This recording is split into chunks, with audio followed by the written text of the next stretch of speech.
ఓం సాయిరామ్. సాయి భక్తులందరికీ నమస్కారం అండి. అందరూ ఎలా ఉన్నారు ఫ్రెండ్స్? మన సాయినాథుని దయ వల్ల అందరూ బాగుండాలని మనస్ఫూర్తిగా కోరుకుంటూ ఈరోజు ఈ వీడియోనైతే స్టార్ట్ చేస్తున్నాను. ఇక ఈరోజు వీడియోలో బాబాగారు ఈ రాత్రికి ఎలాంటి సందేశాన్ని తీసుకొచ్చారంటే, తల్లి, నువ్వు నా దగ్గర పెట్టిన ప్రార్థనలన్నీ ఫలించాయమ్మా. నువ్వు కోరుతున్న 2 గొప్ప అద్భుతాలు నీకు జరగబోతున్నాయి. అవును తల్లి, నీ బాబాని నమ్మి నీ సాయి తండ్రి మీద నమ్మకంతో జాగ్రత్తగా చివరి వరకు నీ సాయి మాటలు విను. ఖచ్చితంగా నీకే తెలుస్తుంది నీ బాబా ఏం చెబుతున్నారో, ఎందుకు ఈ సందేశాన్ని నీ చెవిన పడేలా చేశారో అన్నీ నీకు అర్థమవుతాయి. విను అని బాబాగారైతే చెప్తున్నారండి. మరి బాబాగారు మన కోసంగా ఎలాంటి వార్తను తీసుకొచ్చారో, అసలు ఏం చెప్పబోతున్నారో, ఇలా ప్రతిదీ కూడా స్వయంగా మన సాయి తండ్రి మాటల్లోనే విందామా? తల్లి, ఇప్పటి వరకు నువ్వు నా దగ్గర ఎన్నో ప్రార్థనలు పెట్టావు కదా. బాబా, నాకు అది కావాలి, ఇది కావాలి, ఆ కోరిక తీర్చు, ఇది తీర్చు, జీవితం అలా ఉండాలి, ఇలా ఉండాలి అని ఎన్నో ప్రార్థనలు పెట్టావు. ఎన్నోసార్లు నా ముందు కన్నీళ్లు కూడా పెట్టుకున్నావు కదా. అందుకే అమ్మా, నీకు 2 అద్భుతాలను నీ జీవితంలో జరిపించబోతున్నాను. ఒక మంచి మార్పు నీకోసంగా వస్తుంది. ఆశ్చర్యకరమైన శుభవార్త నీ ముందుకు తీసుకొచ్చాను తల్లి. ఇక ఏమాత్రం కూడా నువ్వు కంగారు పడాల్సిన అవసరం లేదు. సంతోషంగా ఉండమ్మా. నీ జీవితానికి కావాల్సింది ఇదే కదా. నీ జీవితానికి సరిపడ సంతోషాన్ని నీ జీవితంలో నేను అందించబోతున్నాను. కాబట్టి నీ తండ్రి మీద నమ్మకం ఉంచి కాస్త జాగ్రత్తగా నా ఈ మాటలు విను బిడ్డ. చూడు, ఈ రాత్రికి నీ జీవితంలో ఒక ఆశ్చర్యకరమైన విషయం జరిపించి నీ కోరికలను తీర్చే పూర్తి బాధ్యత నీ తండ్రిగా నాది. నీ మనసులో ఉన్న సంతోషకరమైన వార్త నీ కళ్ళ ముందు కనిపించేలా చేస్తాను. అంతలోగా నన్ను చూసి, నీ ఎదుగుదల చూసి నలుగురు 4 రకాలుగా అంటున్నారు కదా. అయినా సరే అమ్మా, ఇతరులు నిన్ను వేలు పెట్టి చూపించేంత ఉత్తమంగా ఇక్కడ ఎవ్వరూ లేరు. అలా అని వాళ్ళు నిన్ను ఏదో అన్నారని వాళ్ళ మాటలకి ఎందుకు నువ్వు ఎక్కువ విలువనిస్తున్నావు? నీ సంతోషాన్ని ఎందుకు నువ్వు చంపేసుకుంటున్నావు చెప్పు? ఆలోచించు బిడ్డ. వాళ్ళ మాటల వల్ల నీ మనసుని బాధ పెట్టుకోకు. వారు చెప్పిన దానికి భయపడేంత పిరికివాళ్లు కాదు నా బిడ్డలు. నువ్వు సాయి బిడ్డవమ్మా. ఎవరు ఎన్ని చెప్పినా సరే ఇది తప్పా రైటా అని నీకు నువ్వే ఆలోచించగలవు. మనస్ఫూర్తిగా ఆలోచించి చెయ్యి. మాటలతోనో చేతలతోనో ఎవ్వరికీ కూడా బదిలివ్వాల్సిన అవసరం లేదు. అన్నిటికీ కూడా సర్దుకుపోవడం తెలుసుకోమ్మా. ఇక నీకు ఏం కావాలో అది ఖచ్చితంగా నీ సాయి చేకూరుస్తాను కదా. అన్నిటినీ నీ చేతిలో పెడతాను కదా. మరి ఇంకా ఎందుకు కంగారు చెప్పు? ఇంకా ఎందుకు నీకు ఆందోళన? అన్నీ నీ మంచికేనే తెలుసుకుంటే ఎలాంటి కొరత లేని జీవితాన్ని కొత్తగా నువ్వు జీవిస్తావు. నీతో ఉన్న నీ సాయి తండ్రి నీకు ఎప్పుడైనా చెడు చేశారా చెప్పు? చెడు తలపెడతానా? నీకు అంతా మంచే జరిగేలా చేస్తాను. చెడు ఏమాత్రం కూడా నీకు జరగదమ్మా. ఏం చెప్పినా ఏం జరిగినా సరే అన్నీ నీ మంచి కోసమే. కాబట్టి పూర్తిగా నీ సాయి మీద నమ్మకం పెట్టి కాస్త ఓపికతో ఎదురు చూడు చాలు. బిడ్డా, రేపటి రోజున నీకు నచ్చిన నువ్వు మెచ్చే విషయం జరిపించే బాధ్యత నాది, నీ సాయి తండ్రిది. నీ చేతిలో ఏదైనా ఉంటే చెయ్యి. కదిలితే పగిలిపోతుంది అనే ఒక మనుషులు ఏదైనా మాట్లాడినా మనసు విరిగిపోతుంది అని ఆలోచించకుండా బయటపడేలా మర్యాద లేకుండా మాట్లాడుతూ ఉంటారు. వాళ్ళని పట్టించుకోవద్దమ్మా. నీ మనసుని బాధ పెట్టే మాట్లాడే మనుషులు ఈ లోకంలో చాలామందే ఉన్నారు. నువ్వు వాళ్ళని చూసి ఎందుకు దిగులు చెందుతున్నావు చెప్పు? వాళ్ళ మాటలు విని బాధపడకు. నీకు ఏర్పడ్డ కష్టానికి నువ్వు మాత్రమే కారణం కాదు. నీకు ఎదురుగా ఉన్నవారి మనసులో ఎలా ఉందని నీకు ఎలా తెలుస్తుంది చెప్పు? వాళ్లే నీకు మంచి తలుస్తున్నారా, చెడు తలుస్తున్నారా అన్నది నీకు తెలియదు. కానీ నీకు నీ జీవితం మాత్రమే కనిపించాలి. వాళ్ళ మాటలు వినిపించకూడదు. ఎదురుగా ఉన్న వారి మనసులో ఏం ఉందని తెలుసుకోవాల్సిన అవసరం నీకు లేదు కదా తల్లి. కేవలం నీ మనసు ఏంటో, నీ మనసు ఏం ఆలోచిస్తుందో తెలుసుకోగలిగితే చాలు. నీ మనసేంటో నీ బాబాకి తెలుసు. ఇక నీ జీవితాన్ని నువ్వు సవ్యంగా చూసుకో. నీ బాధ్యతను నేను చూసుకుంటాను కదా. చూడమ్మా, ఈ లోకంలో జరిగే ప్రతి దానికి ఒక కారణం ఉంటుంది. కాలం నీకు సరైన సమయంలో ఖచ్చితంగా అది తెలియజేస్తుంది. నీ మనసు గాయపడేలా కొందరు మాట్లాడినప్పుడు వారి ముందు కంటతడి పెట్టుకోకు. అలా పెట్టావానుకో, నిన్ను ఇంకా ఇంకా ఏడిపించడానికి ప్రయత్నిస్తారు, ఇంకా ఇంకా కష్టపెడతారు, బాధ పెడతారు. కాబట్టి నీ మనసుని పక్వం చేసుకో. వారి మాటలకు వారి ముందు నువ్వు కన్నీళ్లు పెడితే, బాధపడితే వారి ముందు అలసైపోతావు. వారు నీ కన్నీరు చూసి జాలి పడతారనుకుంటున్నావా? అలా అనుకుంటే అది నీ అమాయకత్వం. అలా ఎవ్వరూ అనుకోరు బిడ్డా. ఇతరులు బాధ పెట్టినా, నిన్ను కష్టపెడితే వాళ్ళు చూసి ఆనందించాలని ఎంతోమంది ఎదురు చూస్తున్నారు. బిడ్డా, నువ్వు ఎవ్వరి దగ్గర కూడా కంటతడి పెట్టకు. చుట్టూ ఏం జరిగినా సరే చిరునవ్వుతో స్వీకరించు.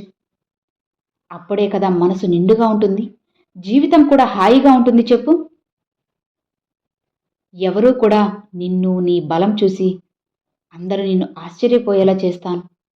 ఏం చేసినా సరే ఏడ్చేటట్లే లేదే, బాధపడడం లేదే అని అనేవాళ్ళు, వాళ్ళు బాధపడే రోజుకి నేను తీసుకొస్తాను.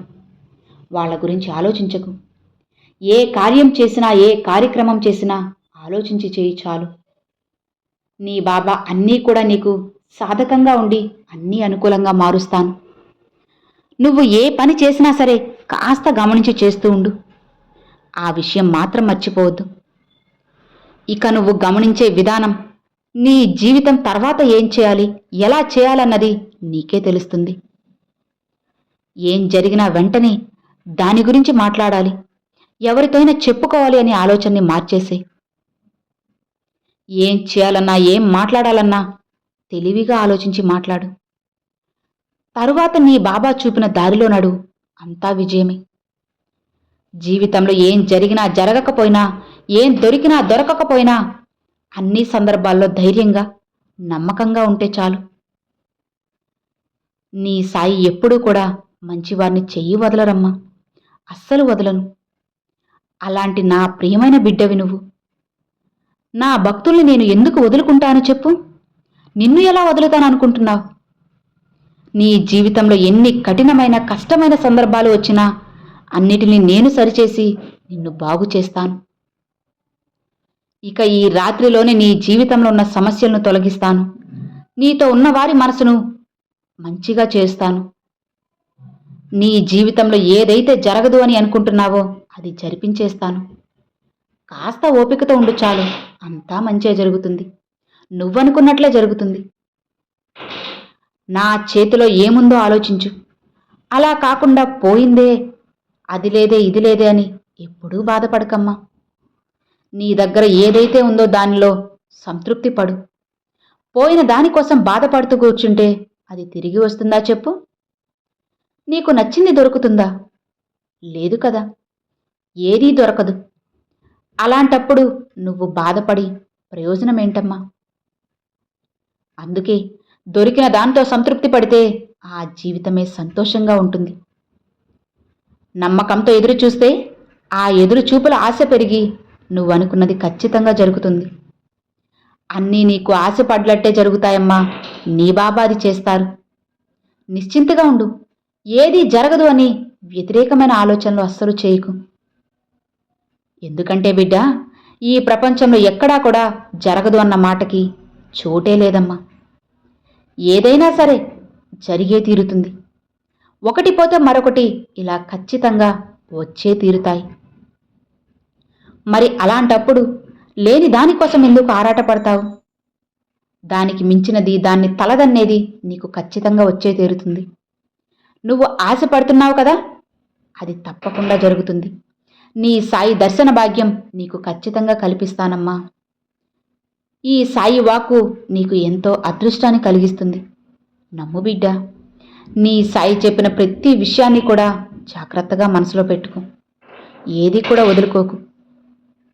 చూడమ్మా, కోపంలో కానీ అలానే నీ యొక్క కోపంలో ఒక మాట కానీ ఎవ్వరినీ అనొద్దు. కోరికలు అదుపులో ఉంచుకో. అలానే నీ మాట తీరుని కూడా అదుపులో ఉంచుకో. నీ మాట తీరు, కోపం, కోరికలు వీటిని నువ్వు జయిస్తే చాలు, జీవితం నువ్వు కోరుకున్న దానికన్నా బ్రహ్మాండంగా ఉంటుంది. ఎందుకంటే వాటి వల్లే కదా సగం సమస్యలనేటివి పూర్తిగా అంతమైపోతాయి. చెప్పు, నీ మనసు బాధ పెట్టేది ఒక విషయం జరిగినప్పుడు అది జరగలేదే అని బాధపడకు. ఒక కోరిక తీరడం ఆలస్యమైనప్పుడు అది తీరలేదే అని నీ మనసు వేదన పడుతుంది కదా.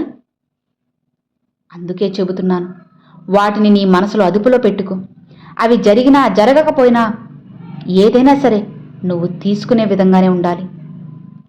అదే తల్లి నేను కోరుకునేది. ఏం జరిగినా సరే నీ మంచి కోసమేని అనుకుంటే అంతా నీ మంచికే జరుగుతుంది. నీ కోసం ఏడ్చేవారు చాలామందే ఉన్నారు. అది నీ అదృష్టంగా భావించు. అలాంటి వాళ్ళని వదులుకోకమ్మా.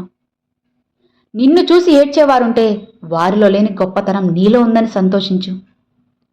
అంతేకాని వాళ్ళు నన్ను చూసి ఏడుస్తున్నారా అని నువ్వు ఏమీ దిగులు పడాల్సిన అవసరం లేదు. ఎందుకంటే ఏడ్చేవారిని చూసి నువ్వు ఏడుస్తూ ఉంటే నీ జీవితం అంతా ఏడుపుమయంగానే కదా ఉంటుంది. అందుకే ఏది కూడా నువ్వు భారంగా తీసుకోకు, సులభంగా తీసుకో. అప్పుడే నీ జీవితం సాఫీగా ఉంటుంది. నిన్ను పట్టి పీడిస్తున్న దుష్టశక్తులన్నిటినీ నీ నుండి తరిమేస్తాను. ఇకపై ఎలాంటి ఆందోళన వద్దు. ఆర్థికంగానూ ఆరోగ్యంగానూ సుఖపడే సమయం వచ్చేసింది. సంతోషంగా ఉండు. ఇప్పటి వరకు నీకున్న అనారోగ్య సమస్యలన్నీ తొలగిపోయి నువ్వు ఆరోగ్యంగా ఉండబోతున్నావు. ఇక నీ ఆరోగ్యపరమైన సమస్యలన్నీ కూడా తీరిపోతాయని నేను చెబుతున్నాను కదా. అలానే నీ యొక్క అప్పులు కానీ ఆర్థిక ఇబ్బందులు అన్నీ తొలగించేస్తాను. కాబట్టి దేనికి దిగులు పడకమ్మా. ఈ సాయి బిడ్డవైన నువ్వు కల్మషం లేని మనస్తత్వంతో ఉన్నావు. అందుకే నువ్వంటే నాకు చాలా ఇష్టం. నువ్వు నన్ను అడిగిన ప్రతి కోరిక న్యాయమైనదే అని నాకు తెలుసు. అవన్నీ తీరుస్తాను.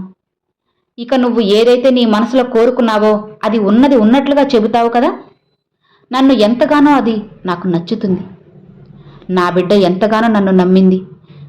అలాంటి బిడ్డకు ఏం చేసినా తక్కువే. అందుకే అమ్మా, నన్నే నమ్ముకున్న నీకు అంతా మంచే జరిగేలా చేస్తాను. ఇక నువ్వు నిశ్చింతగా ఉండు. దేనికి భయపడకు. అతి ముఖ్యమైన వార్త, 2 అద్భుతాలతో నీ దగ్గరకు రాబోతుంది. నీకు అదృష్టం పట్టబోతుంది. బిడ్డా, ప్రతి బాధ వెనక ఒక సంతోషం ఉంటుంది. ఇప్పుడు నువ్వు కష్టపడ్డావు కదా, ఇక సంతోషమే నీకు శాశ్వతంగా ఉంటుంది. ఇక నీకు ఏ కోరిక తీరలేదని ఎదురు చూశావు కదా, ఆ ఎదురు చూపుకి ఫలితం రాబోతుంది. కానీ నువ్వు సరిదిద్దుకోవాలన్నవి ఏ ఒక్క అవకాశం వచ్చినా వదులుకోవద్దమ్మా. అది చిన్నదైనా పెద్దదైనా సరే అన్నిటినీ ఉపయోగించుకో. జీవితంలో జరిగే ప్రతి సంఘటనకి కాలం సమాధానం చెబుతుంది. కాస్త ఓపికతో ఉంటే అన్నీ మారుతాయి. బిడ్డా, గుర్తుపెట్టుకో, నువ్వు లేదు రాదు అనుకుంటే ఏది ఉండదు. అన్నీ నీతో ఉన్నాయని నువ్వు నమ్మితే అంతా మారుతుంది. కాబట్టి ముందు నీ ఆలోచనని మార్చుకో. ఆ ఆలోచన నీకు అనుకూలంగా ఉంటే నేను చెప్పినవి చెప్పినట్లుగా 100కి 100% జరిగే తీరుతాయి.